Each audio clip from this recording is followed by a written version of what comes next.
Hello, this is a video about Pythagoras' theorem, but this is again using it in a slightly more complicated way because we're trying to solve, in this case, the area of this triangle.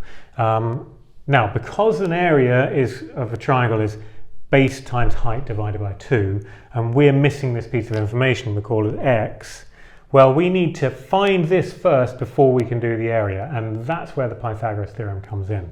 So Pythagoras theorem normally says something like a² plus b² equals c², where c is your hypotenuse.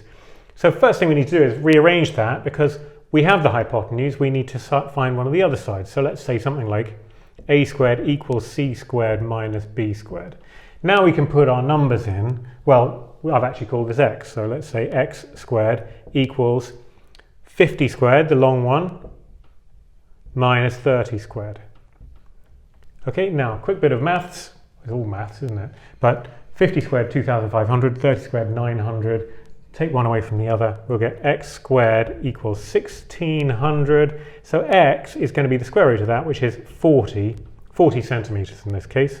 So 40 centimeters. Now we can solve the area. So area is half times base times height, which is 40 centimeters times 30 centimeters divided by 2, which is 600 centimeters squared, the end. Hope that was helpful and the steps make sense. Good luck with the question that follows.